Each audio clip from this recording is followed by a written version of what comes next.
compartir en modo express. Vamos a acercarnos a la palabra. Hoy me gustaría que también viéramos, como sabéis, estamos con el libro de Gálatas y la semana pasada estábamos viendo cómo era la relación de Pablo con los Gálatas, como él estaba hablando de cómo esa relación de Pablo con los propios Gálatas ha cambiado. Al principio era una relación sana, fuerte, pero con el paso del tiempo y por la influencia de esos falsos maestros judaizantes, la relación se empezó a deteriorar y evidentemente a crear tensión entre Pablo y los propios Gálatas, ¿no? Y parte de lo que estaba ocurriendo a lo largo de los capítulos 3 y 4, especialmente, donde Pablo está incluso teniendo que exhortarles seriamente a los Gálatas, precisamente por cómo estaban recibiendo, estaban dejándose influir por esos falsos maestros judaizantes, esos falsos maestros que los estaban desviando de la fe, de la auténtica fe, de la fe bíblica. Y Pablo va a hablar de ello, de esa relación. Y Pablo va a pasar ahora a mostrarles en el pasaje que vamos a ver de los versículos 21 hasta el final, va a mostrarles cómo la gracia y la ley son dos enfoques completamente distintos a la hora de enfrentar la vida cristiana. Y él va a comparar, él va a contrastar esos dos modelos de comprender, de entender lo que es la vida cristiana. Una vida cristiana basada en la ley y una vida cristiana basada en la gracia. Y va a presentar esos dos modelos. Y cómo el vivir dependiendo de si uno vive en la ley, va a haber una serie de resultados, de frutos en sus propias vidas. Y cómo si vive por la gracia, va a haber una serie de resultados obvios también en su vida, que son frutos de la gracia de Dios. Son dos maneras de vivir el cristianismo. No estamos hablando, Pablo no va a hablar en este pasaje de unos que creen en Dios y otros que no creen en Dios. No está haciendo eso. Pablo va a hablar de unos que creen en Dios pero que se tienen que acercar a Dios cumpliendo toda una serie de leyes y otros que se acercan a Dios confiando en lo que Jesús ha hecho en la cruz. Y eso produce resultados distintos. Y es lo que vamos a ver en esta mañana, en este pasaje. Y el pasaje, como he dicho, es Gálatas 4, versículos 21 al 31. Vamos a orar, vamos a pedir que el Señor también bendiga su palabra en nuestras vidas. Señor, queremos darte gracias por tu palabra. Gracias porque toda tu palabra es inspirada por ti, desde el versículo 1 de Génesis hasta el último versículo de Apocalipsis. Es palabra tuya, es inspirada por ti, es útil para nuestras vidas, Señor. Gracias porque tu palabra es necesaria para seguir alumbrando nuestros pies a la hora de caminar en medio de este mundo, Señor. Queremos seguir rogándote que tú la uses y que tu palabra siga ayudándonos a poder entender, Señor, quién eres tú y qué es lo que tú realmente buscas de cada uno de nosotros. Señor, ayúdanos a vivir conforme a tu voluntad. Ayúdanos a vivir, Señor, gozando y disfrutando de quién eres, gozando y disfrutando de lo que tú has hecho y de todas aquellas promesas que tú has derramado y has dejado para cada uno de los que confiamos y creemos en ti. Señor, pedimos tu bendición, prepara nuestro corazón, abre nuestro corazón, ayúdanos a estar atentos, para dejar que tu palabra sea la que siga guiándonos en medio de este mundo donde hay tanta oscuridad, donde hay tanta confusión, donde hay tantas verdades. Señor, ayúdanos a reconocer la auténtica verdad y seguirla para darte a ti la gloria. En el nombre de Jesús. Amén. Amén. Muy bien, vamos a acercarnos a este pasaje que nos va a tratar de plantear qué son esos resultados que produce el hecho de seguir a Jesús por gracia o por la ley. ¿Qué resultados producen uno y otro? Y evidentemente cómo afecta eso a nuestros corazones. Iremos viendo algunas de esas cosas a lo largo del pasaje. Es un pasaje que cuando tú lo lees así al principio como que parece, resulta complejo. ¿De qué está hablando Pablo? ¿Qué es lo que está tratando de resaltar?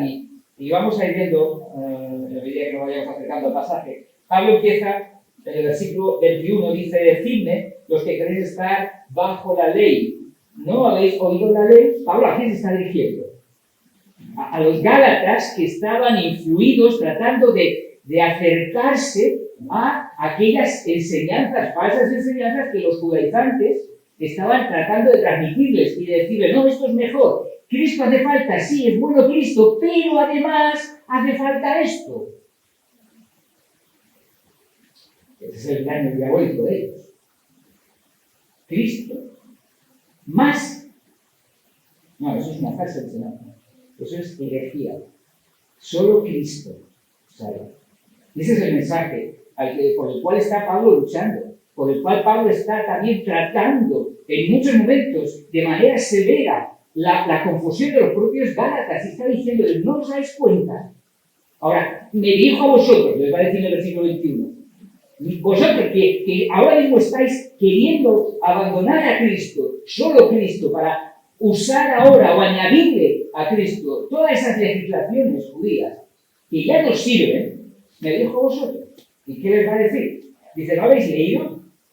Versículo 22. Y Pablo va a hacer como un contraste. Va a estar utilizando el contraste, por un lado, de una mujer, por otro, dos mujeres, en realidad, dos hijos, hasta dos ciudades, ¿no? Y va a tratar de representar el contraste que hay entre el modo de vivir bajo la ley y el modo de vivir bajo la gracia de Cristo. Esa en realidad es lo que está viendo detrás de todo lo que Pablo está utilizando. Son muchas imágenes con contexto judío, y ahora veremos un poquito eso. Versículo 22, porque está escrito que Abraham tuvo dos hijos, o Abraham tuvo más hijos, ¿vale? Pues después volvió a casarse, después que murió Sara y tuvo más hijos, pero los dos realmente que fueron más conocidos fueron, evidentemente, el primero, Ismael, y el segundo, Isaac. ¿Ismael hijo de quién? De Agar. ¿Isaac hijo de quién? De Sara. Ismael fue ¿quién? Hijo por la carne. Isaac el hijo de la promesa. O sea, lo que está haciendo es precisamente plantear que el hecho de que la ley y la gracia están en conflicto y por lo tanto es un tema no solo del presente, él va a decir que es también del pasado, que ya en la antigüedad hubo ese conflicto y que evidentemente eso se ve, y él va a utilizar la imagen que encontramos en estos versículos, ¿no? Dice el versículo 23, pero el de la esclava nació según la carne, más el de la libre por la promesa. Va a plantear realmente ahí esa diferencia. ¿De qué está hablando Pablo ahí cuando habla de la carne y habla de la promesa? ¿Por qué Abraham tiene un hijo con Agar? ¿Quién se acuerda? Exacto. No supieron esperar, pasaron los años, habían pasado como 10 años, no llegaba la promesa, vamos a echarle una manita a Dios, porque Dios no puede. ¿Y qué le dice Sara a Abraham? Oye, mira, ve con Sara, ve con Agar, y a ver así, ya tenemos un hijo. Y Abraham dijo: es que no lo sé, no. Pero bueno, vale, ¿no? No tuvo demasiada reparo ni reñigo. Sabía lo que Dios le había dicho, pero también cedió. Cedió como alguien del pasado. ¿A quién no recuerda? ¿Cómo? Adán y Eva, lo mismo. Ocurre lo mismo. O sea, una propuesta y el otro cede, sabiendo lo que no debía hacer, pero lo hace. En realidad eso es lo que estaba ocurriendo también. Y por eso está hablando Pablo, de que y va a hacer, como va a decir ahora a continuación, es una alegoría, es decir, trata de utilizar ese evento histórico real y saca una serie de lecciones que quizás no habíamos visto antes, pero que él, por el Espíritu Santo, ve y puede evidentemente enseñar. ¿Qué es lo que está ocurriendo? Que él va a decir que tanto Agar, mejor dicho, Ismael, como Isaac van a representar dos modelos de acercarse a Dios. Uno, Ismael supone el esfuerzo del ser humano por agradar y cumplir las promesas de Dios. La carne, ¿verdad? Es el esfuerzo humano. Yo voy a agradar a Dios como a mí me parece y yo voy a hacer lo que Dios quiere a mi manera. ¿Qué es la ley? ¿Qué es el legalismo? ¿Qué ha sido el judaísmo? Sino precisamente eso. El intento del ser humano de poder alcanzar lo que Dios quiere a través de nuestros propios medios, de nuestros propios esfuerzos, de nuestras propias disciplinas, de nuestras propias bondades. ¿Qué es la religión? Un intento de acercarse a Dios a través de nuestros propios méritos, de nuestros propios esfuerzos, a través de nuestras propias bondades. Porque en el fondo pensamos que podemos. Eso es lo que dice la religión, eso es lo que estaba proponiendo aquí. Pero eso es lo opuesto precisamente a lo que dice Isaac, a lo que Isaac representaba. Isaac representaba la gracia de Dios, el favor de Dios, la promesa de Dios, el poder de Dios para transformar, para dar vida. Era auténticamente la manera en la que Dios estaba queriendo obrar para traer salvación al ser humano. El ser humano dice completamente, constantemente dice la Escritura, que el ser humano no puede ganar su salvación. No puede ganarla. No puede ser lo bueno que Dios está esperando que sea. No hay ningún ser humano que cumpla ese baremo. No hay nadie que pueda llegar a la estatura de Cristo. ¿Qué es la única manera de poder alcanzar la salvación? Llegar a ser como Cristo, absolutamente santo, justo, puro y perfecto, en todo lo que desea, en todo lo que piensa, en todo lo que siente, en todo lo que experimenta, en todo lo que hace, en todo lo que es. Solo hay uno justo en este mundo y murió en una cruz. Solo hay uno. Los demás estamos manchados. Es lo que dice la Escritura. Entonces nos encontramos aquí en este pequeño pasaje donde nos recuerda el caso de Abraham y de Agar y nos recuerda que al final el atajo que buscaron Abraham y Sara fue una expresión, ¿sabes de qué? De incredulidad. Porque no confiaron en Dios. A veces nosotros como creyentes podemos también buscar atajos en nuestras propias vidas, que también están expresando que no nos fiamos de Dios. ¿Hay atajos que nosotros utilizamos? Imagínate, un joven que quiere casarse, no le llega a la novia. Y piensa, bueno, no hace falta que sea bonito, aunque sea una chica guapa o un majo, que a mí me guste, una buena chica, es suficiente. Eso sería un atajo. Y no esperar a lo que Dios quiera hacer y quiere obrar en nuestras vidas. A veces un atajo puede ser una mentira. Hombre, es que si yo no digo la verdad, esto me va a ayudar y, hombre, a los seguros. ¿Cuántas mentiras se estarán diciendo por mucha gente para poder recibir el dinerito, la recompensa por algún mal que ha ocurrido? Y claro, no decimos la verdad y el segurito paga. Si decimos la verdad, nos dirán, no, simplemente te tenemos. Bueno, pero hay atajos en la vida también que tenemos que considerar si son realmente parte de lo que Dios quiere para nuestras vidas. Ellos pagaron las consecuencias de sus atajos. La consecuencia de querer buscar la promesa de Dios a través de sus esfuerzos. Sí, llegó Ismael, pero el conflicto entre Ismael y Isaac, ¿hasta cuándo llegó? Hasta hoy. todo el conflicto árabe-israelí viene de ahí. Consecuencia de atajos y de intento de hacer las cosas a nuestra manera, sin considerar lo que Dios ha dicho y sin esperar a lo que Dios ha dicho. ¿Qué es lo que tenemos que aprender los creyentes, hermanos? Tenemos que aprender a esperar el tiempo de Dios.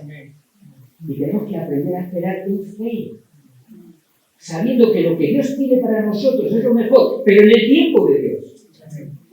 Todo lo que Dios hizo, lo hicimos en su tiempo, dice Eclesiastés.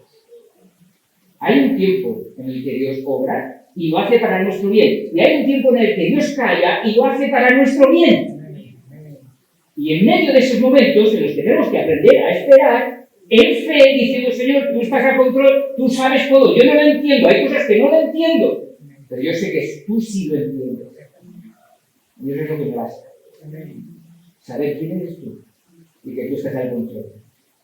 Y ahí es donde tenemos que recordar, me gustaría leer el Salmo 130, precioso versículo también, donde nos alienta precisamente a eso, versículo 5, dice, esperé yo a Jehová, esperó mi alma, y en su palabra he esperado. Y creo que es parte de lo que tenemos que seguir recordándonos, en medio de momentos donde somos tentados a utilizar atajos. Cuidado con los atajos. Cuidado con los atajos. Necesitamos esperar, como dice el salmista, esperé yo a Jehová, esperó mi alma, en su palabra he esperado. ¿Cómo podemos esperar? Por la fe. Por la fe. Cuando yo creo lo que Dios dice y espero en lo que Dios dice y pongo mis deseos, pongo mis sentimientos en manos de Dios, de los señores en tu tiempo, nosotros vamos a ser felices. Y eso es lo que hizo el Señor después, posteriormente, con Abraham y Sara. Dios les bendijo. Dios les bendijo porque tuvieron que aprender la lección. Y evidentemente, después de todas las consecuencias, incluso el hecho de tener que luego expulsar a Agar de su familia y a Ismael, evidentemente eso fue una dura también experiencia. Pero eso fue parte de lo que hubo que experimentar y hacer. Y Dios cumplió su promesa. Dios respondió en su tiempo. En su tiempo. Y eso es, creo, una de las lecciones que podemos aprender también nosotros en este pasaje. Nos encontramos en esa doble manera de entender el cristianismo, es lo que está Pablo proponiendo aquí. Por un lado, los que confían en la carne, en sus esfuerzos; por otros, aquellos que confían en lo que Jesús ha hecho. La promesa es, en realidad, aquí está haciendo referencia a la promesa, a Jesús, lo que hizo en la cruz. Son esos dos caminos. O vivimos para poder alcanzar y ser buenos por nosotros mismos, o simplemente confiamos en que Jesús es el que nos ha hecho justos por la fe. Y son los dos caminos. Eso es lo que estaba en debate en esta realidad de los Gálatas. Versículo 24, lo cual es una alegoría, pues estas mujeres son los dos pactos. El pacto de la ley, el pacto de la gracia, que Pablo va a hablar mucho, sobre todo en Romanos. Dice, el uno proviene del monte de Sinaí, la ley, ¿vale? El cual da hijos ¿para qué? Para esclavitud. Eso es muy importante. ¿Verdad? Entonces, esa es una manera, a través de la ley. Tienes que cumplir, tienes que hacer esto, ta. Ahora hay otra manera de ser aceptado. Y tiene que ver con el hecho de confiar en Jesús. En que Él fue la manera perfecta que me sustituye, o la persona que me sustituye perfectamente en aquella cruz, paga por mis pecados, limpia mi deuda y me hace libre de mi deuda. Y yo lo recibo por la fe, porque yo tengo fe. Cuando extendemos nuestra mano, recibimos ese regalo. Somos aceptados por fe. La otra manera es intentar luchar todo lo posible para yo ganar que me acepten y que me respeten y ganarme la sonrisa de otros. En Jesús lo que yo tengo que tener es fe. Y por la fe yo veo la sonrisa de Dios. Por la fe. Eso va a provocar, estas dos maneras va a provocar reacciones distintas. Si vivimos por la fe, vamos pensando, a la hora de vivir la vida cristiana, permitiendo utilizar esta expresión. Tengo que hacer punto suspensivo. Vivimos la vida cristiana cuando pensamos que depende de la ley, de lo bueno que yo tengo que llegar a ser. Pensamos, tengo que orar, tengo que leer la Biblia, tengo que ir a la iglesia, tengo que hacer esto, tengo que dar, tengo que hacer tal. ¿Cuántas veces hacemos o podemos incluso pensar en esto? Si hago esto, entonces Dios va a estar contento conmigo. ¿Qué es lo que está ocurriendo? La vida cristiana se convierte en una obligación. La vida cristiana es toda una serie de reglas que hay que cumplir y que por lo tanto es una obligación, pero que mi corazón está lejos de eso. No se hace por gozo, por amor, por gratitud. Se hace porque me toca. Eso es ley. El otro lado es que cuando yo soy consciente de que soy aceptado por Cristo por la fe, no por mis méritos, incluso a pesar de mis pecados, pero si yo creo, yo puedo ver la sonrisa de Dios.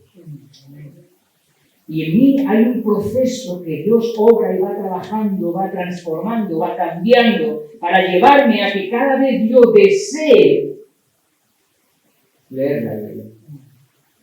Yo deseo buscar a Dios en la fe.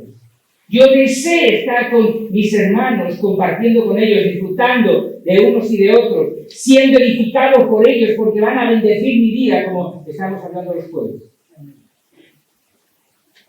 ¿Veis la manera? ¿Veis el enfoque? La manera distinta que a veces podemos vivir la vida cristiana. ¿Qué estoy diciendo? Que cuando estamos viviendo por la fe, no va a haber momentos o etapas en las que nos sentiremos secos. Sí, claro que las hay. Las hay. Pero cuando buscamos a Jesús y pedimos su ayuda para que esa sequedad que a veces hay en su corazón desaparezca y fluya los ríos de agua viva que Jesús ha prometido, Dios lo cumple. O no lo has experimentado nunca. Los que habéis dado el paso de fe para seguir a Jesús, después de años, ¿habéis experimentado la presencia de Dios en vuestras vidas? Dios os ha hecho disfrutar, os ha hecho gozar, Dios ha hecho que vuestro corazón se apasione, se ilusione, se llene de gozo por ser hijo de Dios. Si no lo has experimentado nunca, permíteme después hablar conmigo.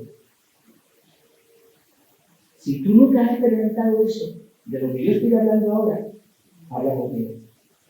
Porque está en una situación complicada.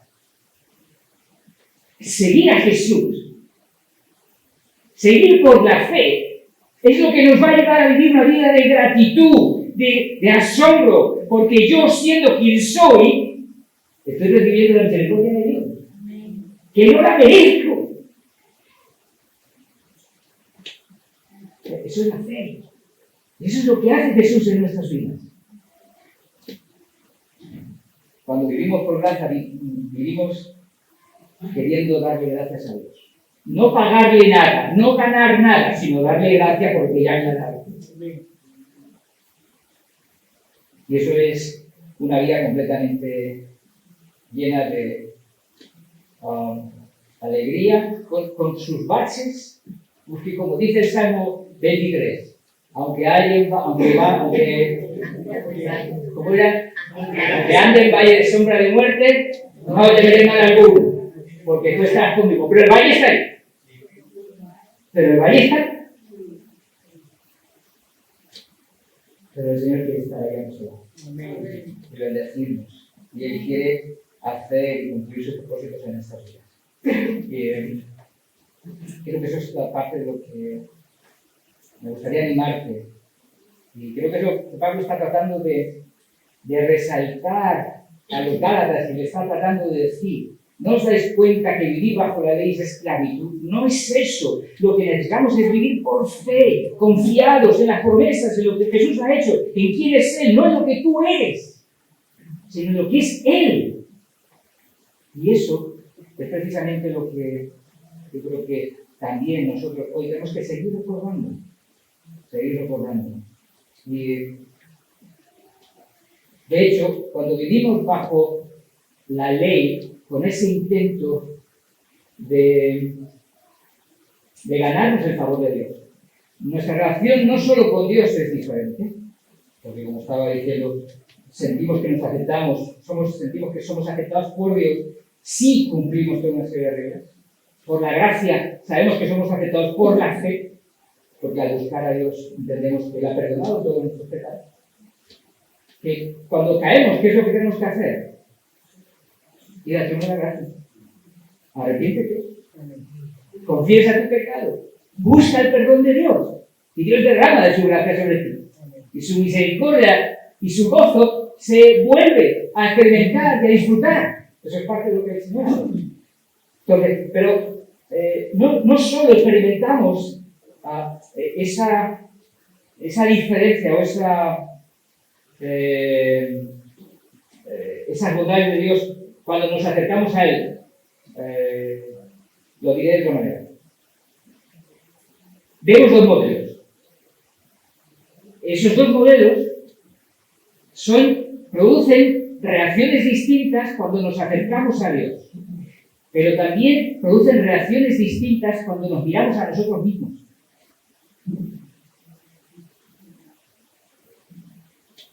Cuando vivimos por la ley,